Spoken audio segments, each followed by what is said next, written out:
Fala galera que já é inscrita no Pautas e Táticas, ou você que vai se inscrever assim que o vídeo acabar. Vamos resumir o que foram os jogos dessa segunda rodada da Copa do Mundo de Clubes, onde tivemos alguns times já garantindo classificação, outros bem encaminhados, outros que vão decidir a vida na última rodada e poucos já eliminados e que só vão cumprir tabela. Já vai deixando aí o seu like, sua inscrição, o hype se possível. Compartilhem o conteúdo, deixem o feedback de vocês aqui nos comentários também, assim como as suas impressões sobre esses jogos. Vamos começar então pelo grupo A. Palmeiras 2-0 no Al-Ahly. Jogo absolutamente controlado pelo Palmeiras e que mostrou que não só o nível de um dos melhores times brasileiros é próximo de um de segunda prateleira da Europa, no caso o Porto, como também é muito superior a um time de outro continente que, por mais organizado que seja, não foi nem a sombra do time que foi muito superior contra o Inter Miami e que até sofreu no final daquele jogo. Apesar do primeiro tempo ter terminado 0-0, não demorou muito para o Verdão construir o placar na etapa final, com um gol contra nascido numa jogada de bola parada e um contra-ataque de Almanac finalizado pelo Flaco Lopes. O time de Abel Ferreira não teve maiores dificuldades para derrotar o time egípcio e encaminhar sua classificação. Esse jogo ainda teve uma expulsão revisada pelo VAR, do Rafael Veiga, ainda na etapa inicial, e uma paralisação, a terceira nessa Copa do Mundo de Clubes, por conta de um alerta de tempestade. O curioso é que fazia sol e calor forte no estádio quando o jogo foi parado aos 16 do segundo tempo. O jogo ficou cerca de meia hora parado e voltou sem sequer ter começado a chover. Esses americanos aí são brincadeira mesmo, hein? Inter Miami 2, Porto 1. Vitória de virada do time americano de Lionel Messi, com direito a gol da vitória marcado pelo homem. Eu tenho o costume de conferir os números do jogo para ver se eles corroboram com as sensações, e dessa vez não corroboraram, o que mostra que os números por si só não traduzem o que foi o jogo.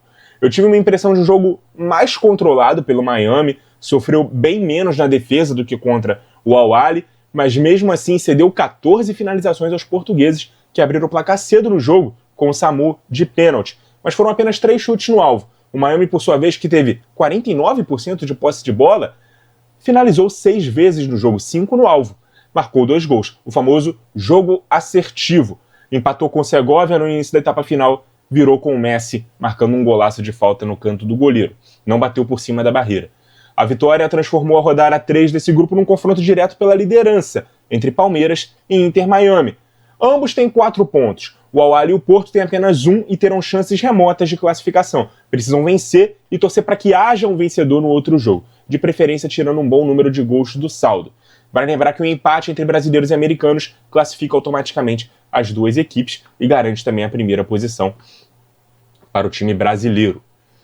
Grupo B, Atlético de Madrid 3, Seattle Sounders 1. Então o Atlético se recupera da derrota na estreia, vencendo o Seattle, como dele se esperava. Entrou com um time mesclado, Griezmann, por exemplo, começou no banco. Abriu 2-0, viu o Seattle diminuir, marcou o terceiro. Chegou a tomar mais um gol, mas o autor do tento estava impedido. Então, apesar de ter imposto sua superioridade, teve momentos na partida em que, mesmo com o jogo morto, o Seattle se manteve vivo. Acabou que o Atlético venceu, marcou seus primeiros 3 pontos, vai vivo para a última rodada.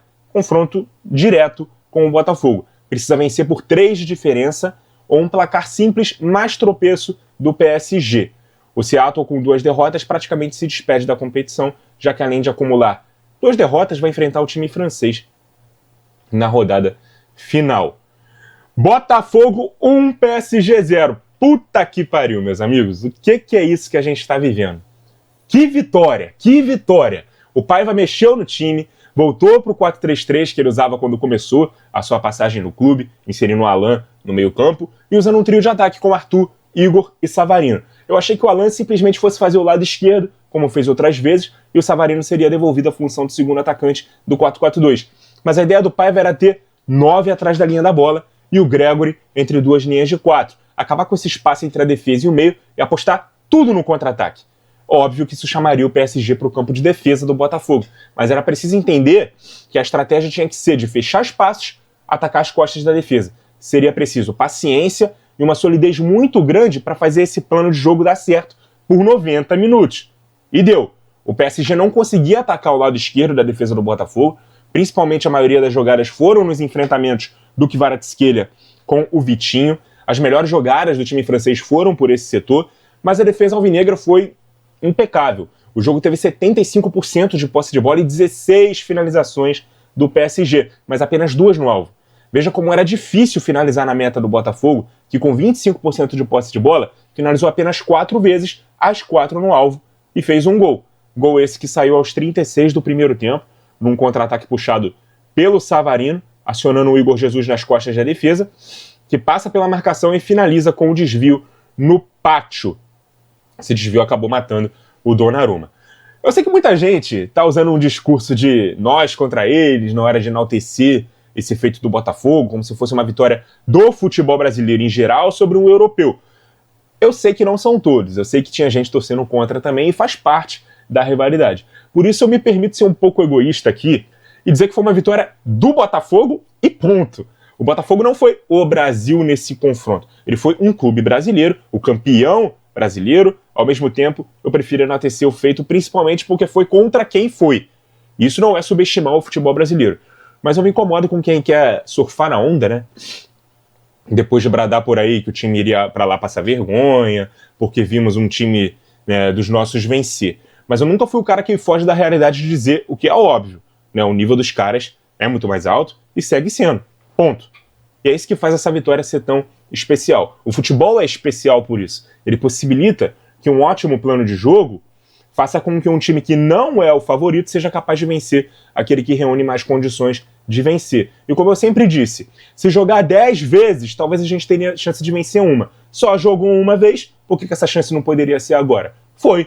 Isso é diferente de ser vira-lata. E eu não vou ser hipócrita. Eu convenci a mim mesmo antes da partida que o normal seria perder e um empate seria um bom negócio. A expectativa é a mãe da frustração. Eu preferi ficar surpreso com a boa notícia. Veio a vitória. E aí o torcedor botafoguense, Nicolas Franco, né, não o analista racional, o jornalista, se emociona, cara. Tem um cara que ama futebol aqui, que acompanha jogos do mundo inteiro, que reconhecia a força do adversário, mas ligou a TV assim mesmo para ver o time desafiando o campeão da Europa e conseguir vencer. O nome disso é humildade, gente. Eu não vou comprar o discurso que muitos botafoguenses estão fazendo de criticar a imprensa, torcida rival, que achava que era impossível vencer, porque no fundo, a gente também acreditava que era muito difícil. Mas a gente acreditou no nosso time e viu a história sendo feita, graças a Deus. O campeão da América mostrou sua força, lidera o grupo da morte da Copa do Mundo de Clubes e quem diria, tá vivíssimo por uma vaga nas oitavas de final, com possibilidade até de ser líder do grupo, caso empate com o Atlético. Só uma derrota por 3 ou mais gols de diferença eliminaria o Botafogo. Vocês devem estar imaginando aí o tamanho do meu orgulho nesse momento. E, por um lado, também a minha preocupação, porque se eu entrei nessa Copa do Mundo de Clubes sem nada a perder, agora eu já estou com uma expectativa de que dá para passar de fase, de que dá para chegar minimamente longe. Então, a emoção que eu não tinha antes da competição começar já começou a invadir meu peito. Hoje tem esse jogo. Vamos ver o que vai acontecer. Grupo C, Benfica 6, Auckland City 0. Gente, quando esse jogo começou, eu estava gravando a caixinha de perguntas. Eu falei isso aqui para vocês. Vocês sabem, quando eu terminei de gravar, o jogo estava no intervalo, 1-0. Achei que iria ver o segundo tempo e jogo interrompido por chuva. Tá virando rotina nesse Mundial. Quando começa o segundo tempo, já tinha começado Flamengo e Chelsea. Então eu, infelizmente, não vi essa partida. Mas não é difícil fazer uma análise, né? O jogo terminou 6-0 para o time português. Então foi um passeio no segundo tempo. Inclusive, 32 finalizações, 16 no alvo contra 4 do Auckland. 65% de posse de bola para o Benfica. O time neozelandês é o mais fraco da competição. Os encarnados fizeram o que tinha que ser feito. Estranho foi a primeira etapa terminar com um placar tão modesto, beleza? Bayern 2, Boca Juniors 1. Fechando a rodada do Grupo C, o Bayern enfrentou dificuldades contra o Boca, que apesar de não ter vencido ainda nessa competição, vendeu caro os 2 resultados contra os europeus de seu grupo, muito impulsionados pela força de sua torcida. E que torcida tem o Boca, cara? Que aura que tem esse clube. Eu fico muito impressionado. E são 2 clubes que eu gosto muito, então era uma partida que eu estava muito ansioso para ver. O primeiro tempo foi de domínio do time alemão, chegou até a marcar um gol olímpico com o Olise no primeiro tempo, mas que foi anulado por falta do Gnabry no goleiro Marquezin. O gol que valeu o mesmo saiu pouco tempo depois com o Harry Kane. No segundo tempo, o Boca equilibrou muito mais o jogo. O Bayern não conseguia mais criar chances claras. Os argentinos ficavam mais com a bola, tinham mais escapadas e chegou ao empate num golaço do Merentiel, acionado pelo Velasco ali na direita, que passou pelo Jonathan Tah, deu uma linda meia-lua no Pavlovic e finalizou sem chance de defesa para o Neuer. Daí para frente, meu amigo, o Boca ficou até mais próximo de chegar ao segundo gol. A torcida cantou ininterruptamente do momento do gol até o fim do jogo. Transformou o Hard Rock Stadium na bomboneira, mas ainda assim acabou tomando o gol aos 83 do Olise, né, chapando no canto, depois de um bate-rebate na área e assistência no pivô do Kane para o ponta francês. Eu nunca sei se é Olise ou Olise. Às vezes eu falo Olise, às vezes eu falo Olise. Enfim, deve ser Olise, né? Porque é francês, então sempre tem essa sílaba tônica ali no final, mas vamos deixar para lá e vamos voltar aqui para a análise do jogo.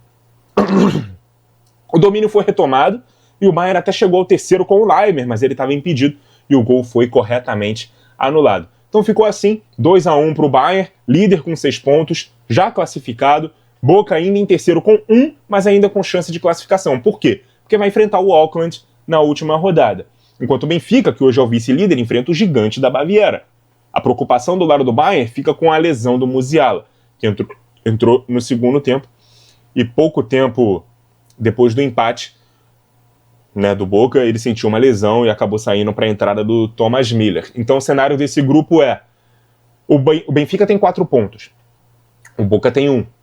Se o Bayern vencer o Benfica e o Boca vencer o Auckland, ele iguala a pontuação. O confronto direto entre os dois foi empate. Então a gente vai para outros critérios de desempate para decidir a classificação. Eu confesso que estou torcendo para o Boca passar, tá? Não o Benfica. Grupo D, Flamengo 3-1 no Chelsea.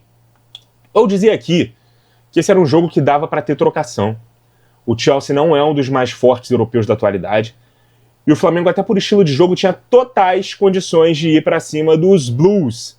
Depois do que o Botafogo fez no dia anterior, então, é uma motivação a mais e um recado de que sim, é possível. O bicho não é tão feio assim. E com todo respeito, o Chelsea é menos forte que o PSG também. Dito isso, foi um amasso do Flamengo. Antes de falar dos lances do jogo, vale ressaltar as modificações que o Felipe Luiz fez no time. Iniciou o jogo com o Wesley na lateral direita, no lugar do Varela, o Danilo na zaga, na vaga do Léo Ortiz, e o Gonzalo Plata no ataque, na vaga do Pedro. Mesmo quando saiu atrás num erro individual do Wesley, que resultou no gol do Pedro Neto no primeiro tempo, o placar já era meio que injusto pelo que o campo estava dizendo. O Flamengo já merecia no mínimo estar empatando o jogo quando tem uma finalização tirada pela zaga em cima da linha no primeiro tempo, e quando o Gerson tem um contra-ataque no segundo, bate cruzado, o Plata pega ali no segundo pau e acaba desperdiçando a chance. Mas num lance muito parecido, o Bruno Henrique, que saiu do banco de reservas, abriu o placar, ele que entrou no intervalo do jogo no lugar do Arrascaeta. Pouco tempo depois, o Danilo vira o jogo, o Chelsea tem o Nicolas Jackson expulso depois de entrar, né? Logo depois ali do segundo gol do Flamengo, e no finzinho da partida ainda houve tempo pro Wallace Ian, outro que saiu do banco, meter o terceiro gol do rubro-negro. Placar gigante do Flamengo, e o que é mais importante, o tamanho da atuação do time e da diferença de futebol apresentado pelas duas equipes. O Flamengo fez com o Chelsea o que muita gente esperava que os europeus fizessem com os sul-americanos nesse Mundial. Eu, inclusive. Não especificamente o Chelsea. Eu achava que seria difícil, mas achava que era possível para o Flamengo. Era bem mais possível para o Flamengo derrotar o Chelsea do que para o Botafogo derrotar o PSG. Mas, pô, vamos fazer uma diferença aqui das duas atuações. Essa vitória, diferentemente da do Botafogo, que para mim foi fora da curva, porque tínhamos claramente uma diferença de níveis, e o Botafogo precisou ajustar seus padrões para neutralizar o PSG.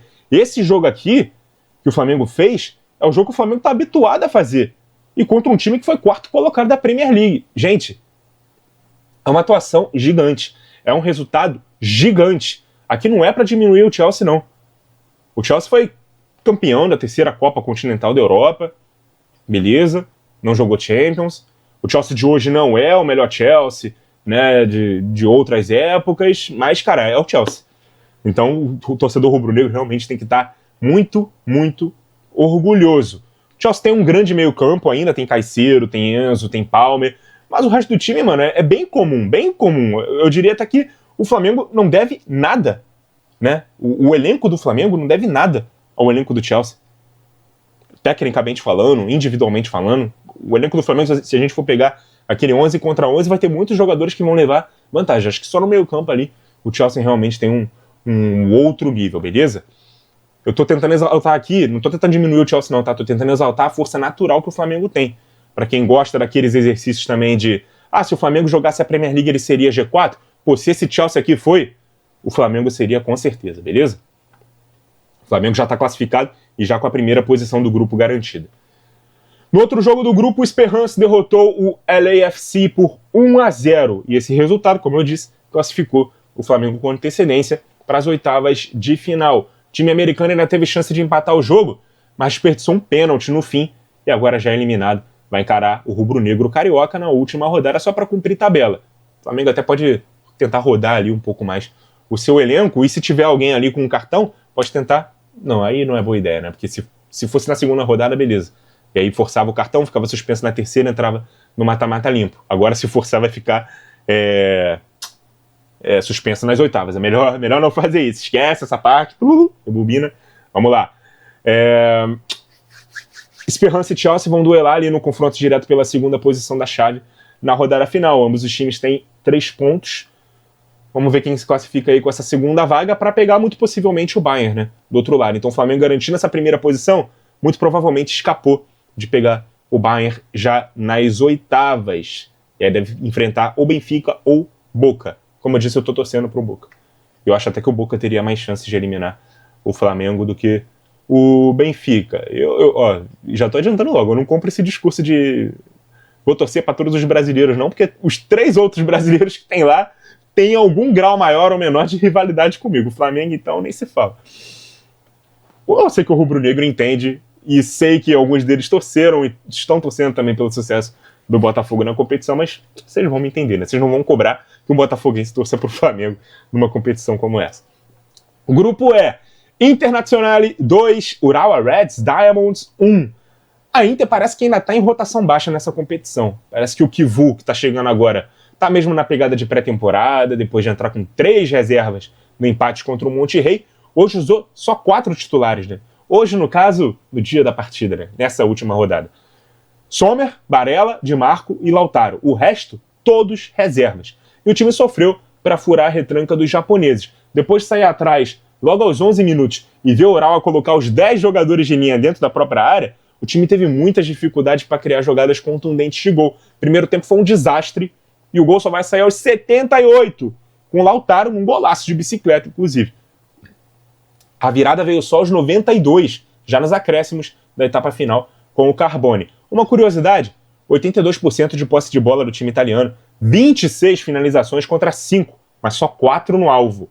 Dá para comparar o que o Urawa tentou fazer com a Inter com o que o Botafogo fez com o PSG, mas sem a mesma solidez e eficiência. O Urawa não pontuou nos 2 jogos que fez e a Inter foi a 4. Jogará contra os argentinos do River Plate na próxima rodada. River Plate 0, Monterrey 0. Um jogo onde as 2 equipes não conseguiram repetir o bom desempenho da estreia. Melhor para o Monterrey, que mesmo tendo mais a bola, abdicou de atacar no jogo. O time mexicano teve 60% do tempo com a bola nos pés, mas só finalizou 3 vezes. O River, que teve as melhores chances do jogo, mesmo sem bola, tentou 18 chutes contra o gol do adversário. E por que foi melhor o empate para o Monterrey? Porque agora a Inter e o River, que tem 4 pontos, vão se enfrentar na última rodada. Monterrey tem 2 e pega o Urawa já eliminado. Havendo vencedor no jogo entre italianos e argentinos, e os mexicanos conseguindo derrotar os japoneses, eles vão se classificar. Se o outro jogo terminar empatado, teremos um tríplice empate, e aí o Monterrey empatou com os 2 no confronto direto. Teremos o desempate aí possivelmente até no número dos cartões. E por falar nisso, o River vai ter um desfalque aí importante para esse jogo contra a Inter, né? O Castanho foi expulso nos acréscimos após parar um contra-ataque com falta. Ele já tinha cartão, tomou o segundo, tá fora do duelo aí contra a Inter. Grupo F, Borussia Dortmund 4, Mamelodi Sundowns 3. O jogo mais maluco da rodada, com certeza foi esse. Começou com o Mamelodi abrindo o placar com o brasileiro Lucas Ribeiro. O Borussia virando ainda no primeiro tempo com o gol do Inmecha. O Guirassy e o Job Bellingham fizeram 2 e 3-1, respectivamente. E o Borussia abriu até 4-1 no começo do segundo tempo com um gol contra ali do Mudal. Ainda assim, o Mamelodi diminuiu com o Reiners e o Motiba. Deixa a coisa viva até o final do jogo, porque apesar de em algum momento o jogo estar 4-1 para os alemães, Mamelodi finalizou 16 vezes contra 8 do Borussia. É o dobro. Teve 60% de posse de bola. Foi um partidaço do time sul-africano. E é bom não duvidar. Tá vivíssimo para última rodada, onde vai enfrentar o Fluminense. E vamos falar agora nesse jogo do Flusão, né? 4-2 para cima do Ulsan Hyundai. Um jogo que o Fluminense sofreu bem mais do que precisava, hein? O técnico Renato Gaúcho mexeu bastante na escalação em relação ao jogo contra o Borussia, o que é surpreendente. Haja visto a boa atuação que a equipe teve, contra o time alemão. Saíram o Samuel Xavier, o René, o Nonato, o Canóbio e o Everaldo. Entraram o Guga, o Fuentes, o Ganso, o Serna e o Cano. Ficou um time mais ofensivo, mais agressivo, com menos capacidade de pressionar e também de recompor. A ideia do Renato talvez tenha sido matar o jogo mais rápido, né? Mas o gol que abre o placar demora um pouquinho a sair, né? Nem tanto assim, 27 minutos, tá? Vai, exagerei. Mas foi um golaço ali de falta do Arias. 10 minutos depois, no contra-ataque, né? Que parecia não dar em nada, o Ulsan empata num cruzamento rasteiro, que encontra um companheiro do outro lado, quase sem ângulo, porém com um gol vazio. O Fábio tinha saído ali para tentar cortar o cruzamento, e aí consegue empatar o jogo. Nos acréscimos da etapa inicial veio a virada. E no início do segundo tempo, o Ulsan perdeu outro contra-ataque que poderia ter ampliado o placar e complicado a vida do Fluminense. Mas aos poucos o rendimento de 70% de posse de bola e 25 finalizações, o jogo todo acabou refletindo no placar. Nonato aos 66 empatou, Freitas aos 83 virou e Keno aos 92 deu números finais ao jogo. 4-2 Fluminense, liderança do grupo, primeira vitória do tricolor no Mundial, mas fica o alerta. O Mamelodi é um time ainda melhor do que o Ulsan. Vai ser o adversário do Fluminense na rodada final. Os coreanos, já eliminados, enfrentarão o Dortmund, que significa dizer que os alemães fatalmente se classificarão. Virou um confronto direto entre brasileiros e sul-africanos pela segunda vaga do grupo, ou até a primeira, né? Porque o Fluminense é o líder nesse momento. Mas um último detalhe desse jogo, Everaldo, meu filho. Eu passei pano pra você no primeiro jogo. Disse que se você não estava com confiança para chutar e tinha um companheiro livre do outro lado, você tomou a melhor decisão, porque se tivesse chutado e perdido, a crítica ia ser, por que o Everaldo não tocou pro Canóbio? Pô, agora tu tava completamente sozinho, mano. Foi fazer um corta-luz pra si mesmo inexplicável. Tu tem medo da bola, irmão? Tu vai achar 9, cara. O Cano, no terceiro gol do Fluminense, chutou totalmente errado. O chute virou assistência. Se você não chutar, meu mano, nada vai acontecer. Você pode ter todos os outros fundamentos deficitários, mas você tem que ter gosto pelo gol. Você é o centroavante. A galera fez coro. Chuta, Everaldo! Dessa vez não tem como te defender, mano. Não tem. Na primeira eu defendi e tomei porrada dos tricolores. Dessa vez eu vou tomar porrada não vou te defender. Beleza? Grupo G. Juventus 4, Wydad Casablanca 1. Quem tá com tudo nesse Mundial e surpreendendo é a Juventus. Não que seja surpresa ela derrotar Al Ain e o Wydad Casablanca com placares confortáveis, mas eu pelo menos esperava uma Juve tendo mais dificuldade. Assim como vários outros europeus melhores do que a Juventus estão tendo dificuldade para ganhar jogos. Depois do 5-0 na estreia, um 4-1 contra o Wydad, que já tinha feito jogo duro com o City, e dessa vez finalizou até mais no jogo, foram 15-9, mesmo tendo só 36% de posse de bola. Mas com 6 minutos a Juve já estava vencendo o jogo, com um gol que foi do Yildiz, né, mas foi dado contra pro Butuil, mas nada que manchasse a grande partida que fez o camisa 10 turco, porque se não fosse esse crédito tirado dele, ele teria marcado um hat-trick na partida. Marcou outras 2 vezes no jogo, inclusive 2 golaços. O jogo chegou a estar 2-1, né, porque o Wydad diminuiu ainda no primeiro tempo, mas além de não conseguir empatar, ainda tomou mais 2 gols. E o último marcado pelo Vlahovic de pênalti. 6 pontos para a Juve no grupo, já classificada. Grandes atuações do time do Tudor, nesse 3-4-3 super ofensivo. E agora vai decidir aí a primeira posição com o Manchester City, que em ritmo de jogo treino, já que mudou todos os 11 titulares do primeiro para o segundo jogo, goleou o Al Ain por 6-0. 2 gols do Gundogan, Echeverri, golaço de falta, Haaland de pênalti, Oscar Bob e Cherki, os comandados ali do Pep Guardiola, ficaram a 1 gol de tomar a liderança da Juventus, jogar por um empate contra os italianos na última rodada para garantir a primeira colocação. Tanto o City quanto a Juve já estão classificados para as oitavas. O Al Ain, coitado, só não tem a pior defesa do campeonato, que o Auckland City sofreu 16 em 2 jogos, mas o time dos Emirados Árabes sofreu 11. Gente, eu fiquei até com uma curiosidade, né? Principalmente quando a câmera pegou ali o goleiro no pênalti, o goleiro do Al Ain, o gol parecia enorme para aquele goleiro. Eu falei, pô, mano, esse goleiro não tem altura de goleiro, não. Fui conferir a altura dele, 1,78 m. Só a título de curiosidade, eu tenho 1,91 m, tá? Eu sou enorme do lado daquele goleiro. Enfim. Graças a Deus, na última rodada, as 2 partidas vão ser simultâneas, né? A gente não vai precisar assistir Wydad e Al Ain. Todas as atenções para City e Juventus, um jogo nível Champions League, né?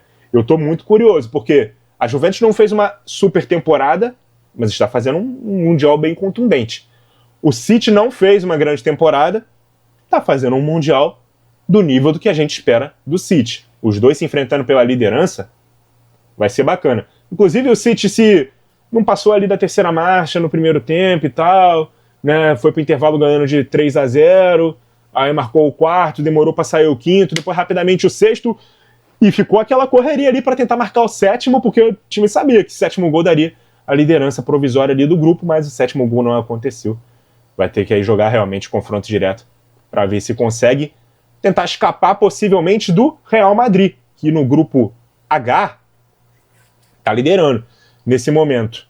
Então, na abertura do grupo H, tivemos Real Madrid resistindo muito bem ao Pachuca do México, vencendo o jogo por 3-1, tendo um jogador a menos desde os 7 minutos, né, de jogo, né, do primeiro tempo, quando o Raul Asensio foi expulso, sendo o último homem, cometendo a falta ali para cima do Rondon. Isso desenhou um jogo de ataque contra a defesa que se refletiu nos números, mas não no placar. Para começar, falando de escalação, o Xabi Alonso ainda não tinha o Mbappé disponível, o Rodrigo começou o jogo no banco, aliás, não entrou no jogo, né? Jogaram o Valverde aberto pela direita, o Arda Güler e o Bellingham no meio, à frente do Tchouaméni, ainda no 4-3-3, que com a expulsão do Asensio, o Tchouaméni foi recuado para a zaga. E a dupla de meias, né, do time merengue segurou muito bem a onda, armando jogadas, voltando para marcar, preenchendo o meio campo, até aparecendo na área para finalizar. Não à toa, o Bellingham abriu o placar aos 35, o Güler ampliou aos 43. O Valverde marcou o terceiro gol já no segundo tempo, aos 70.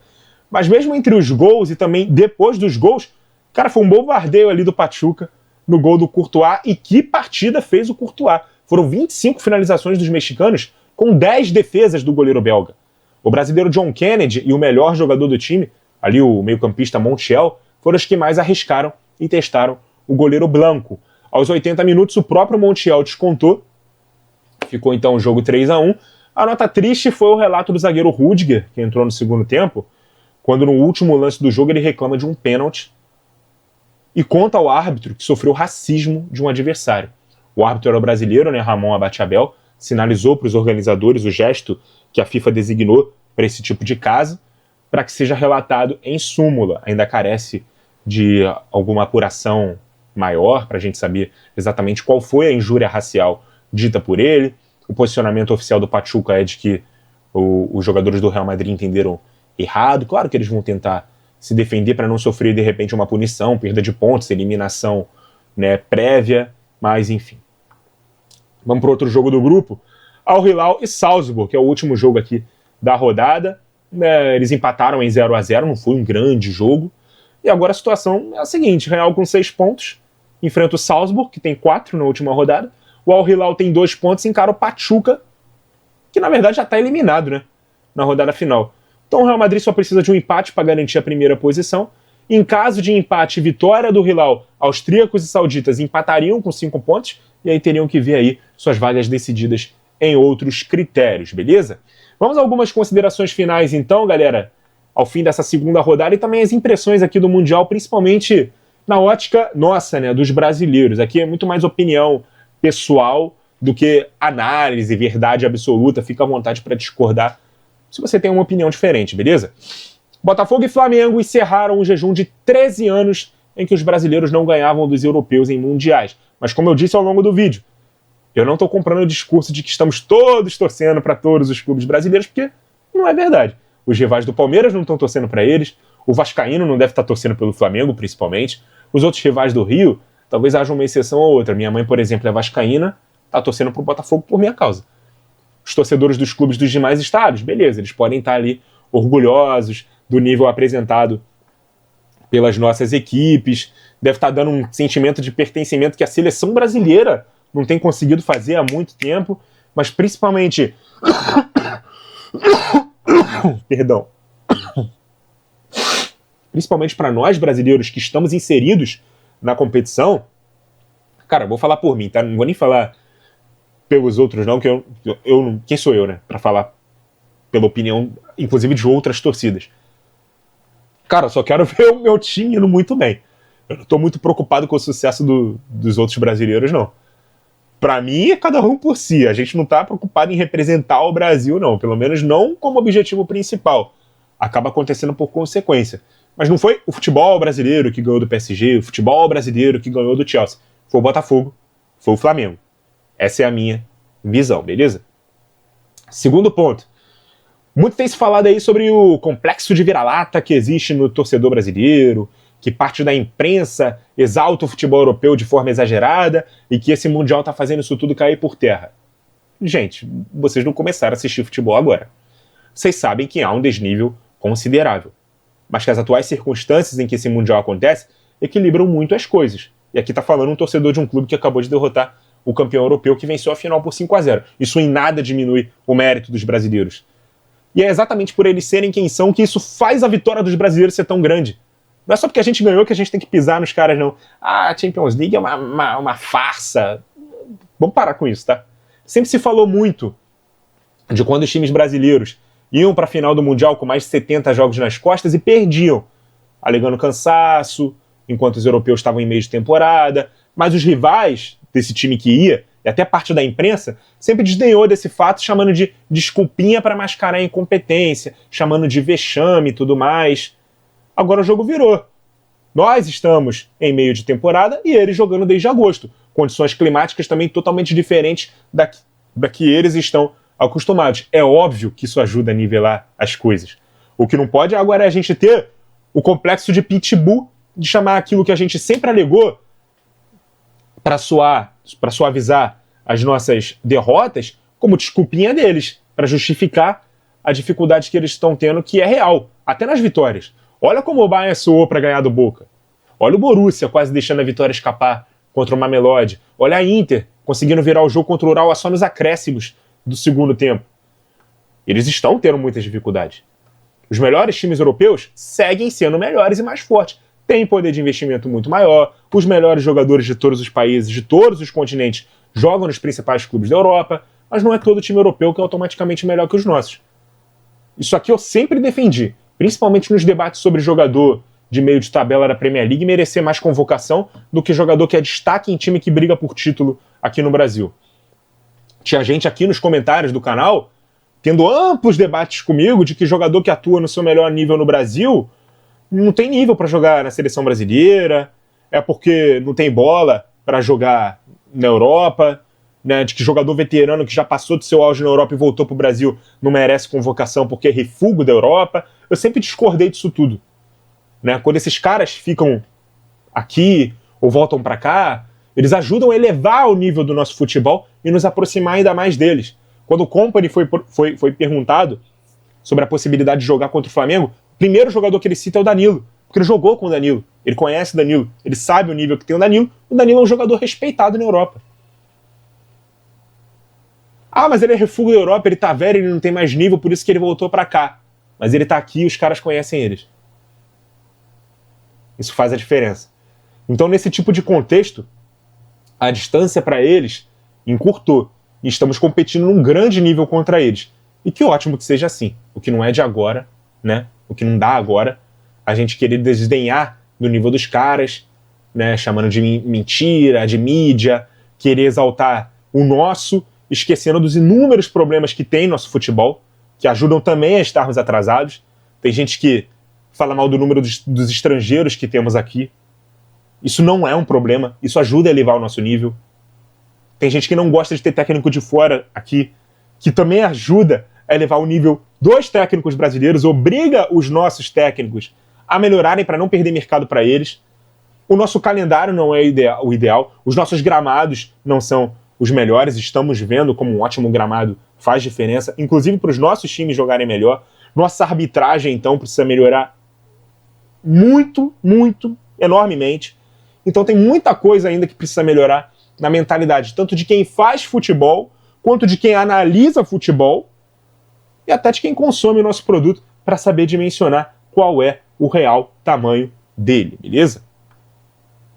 O que eu quero lembrar aqui é o seguinte: temos 4 brasileiros nesse Mundial, os 4 últimos campeões da América. Eles têm 12 representantes na competição, vários deles convidados por trava de ranking que não permite mais de 2 clubes do mesmo país, e que deixou vários clubes como o Liverpool, como o Arsenal, como o Barcelona, de fora da competição. Vários times que não são mais fortes que esses 3 citados, e que não merecem mais do que os seus respectivos lugares nessa competição. Então, em tempos de opiniões extremas, em que muito se exalta um para pisar no outro, eu sempre vou ficar do lado da ponderação. A questão climática, do excesso de jogos, era válida para nós e é válida para eles também. Não tinha desculpinha antes, não tem desculpinha agora. Estamos disputando com eles em condições muito mais próximas da igualdade agora nesse Mundial. Eles com elencos super estrelados, mas em fim de temporada, nós no auge da forma física, mais habituados ao verão norte-americano e com elencos fortes a nível de Brasil e América do Sul, tá sendo o suficiente para bater de frente com os caras. Pô. É isso. Enfim, hoje começa a 3ª rodada e dessa vez eu vou resumir o dia anterior no dia seguinte até o fim da semana, galera. Então não vamos ter caixinhas de pergunta nessa semana. Vamos ter vídeo, sim, sobre o Mundial de Clubes todos os dias aqui no canal. Então fiquem ligados aí no nosso conteúdo, compartilhem para os amigos, se inscreva se está conhecendo a gente agora, deixa o like no vídeo se gostou. Ah, e antes de ir embora, um feedback nos comentários para participar aqui do debate também, vai ser sempre bem-vindo, beleza? Muito obrigado a você que acompanhou o vídeo até aqui, continue ligado no nosso canal e até a próxima!